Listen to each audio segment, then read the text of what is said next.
Hi everyone.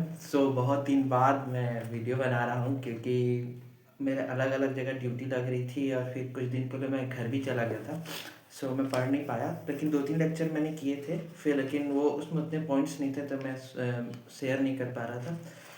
अब मैं वापस आ गया हूँ और मुझे टाइम मिला, कल मैंने पढ़ाई भी की। डिसिप्लिन की कमी है मेरे में, जैसे मैंने पहले बताया था कि डिसिप्लिन नहीं रह पाता हूँ मैं, तो इसलिए पढ़ाई नहीं हो पा रही थी। आज फिर से मैंने शुरू किया है। लेक्चर 26 मैंने कंप्लीट किया, जिसमें हमने पढ़ा मॉडल मिंटो रिफॉर्म्स के बारे में कि मॉडल मिंटो रिफॉर्म्स में क्या हुए थे। लेजिस्लेटिव काउंसिल का जो ये था स्ट्रेंथ था उसको बढ़ा दिया गया था।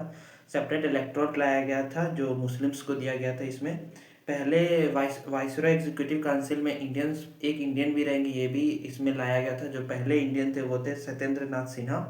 फिर थर्ड राउंड टेबल कॉन्फ्रेंस से रिलेटेड एक पॉइंट जाना कि जो थर्ड राउंड टेबल कॉन्फ्रेंस है उसमें इरविन वाइसरॉय नहीं था, उसमें वाइसरॉय चेंज हो गया था और वाइसरॉय वेलिंगटन बन गया था। फिर हमने बायोस्फीयर के बारे में पढ़ा कि इंडिया में 18 बायोस्फीयर है को, जिसमें से कुछ का लिस्ट है। कोल्ड डेजर्ट हिमाचल प्रदेश में है, पंचमरी एमपी में है, शेषाचलम आंध्र प्रदेश में है और अगस्त्यमलई केरल और तमिलनाडु के बीच में है।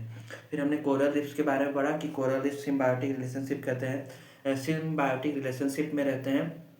फिर ये ऑस्ट्रेलिया में पाया जाता है और इसके कोरल रीफ्स के लिए जो सुटेबल कंडीशन है वो नॉर्मल टेम्परेचर होना चाहिए, क्लीन वाटर होना चाहिए और सॉल्ट वाटर होना चाहिए।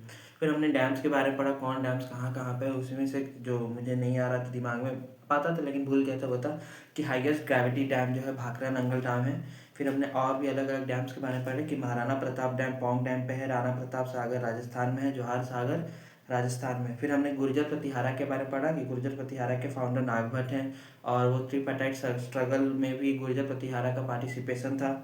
फिर हमने बहमनी सल्तनत के बारे में पढ़ा कि बहमनी सल्तनत को अश्वपति कहते हैं और उड़ीसा के जो रूलर्स थे उनको गजपति कहते हैं। एक बहमनी सल्तनत में जो प्रोविंस होते हैं उनको हम लोग तरफ कहते हैं और जो हेड होते हैं उसको तरफदार कहते थे।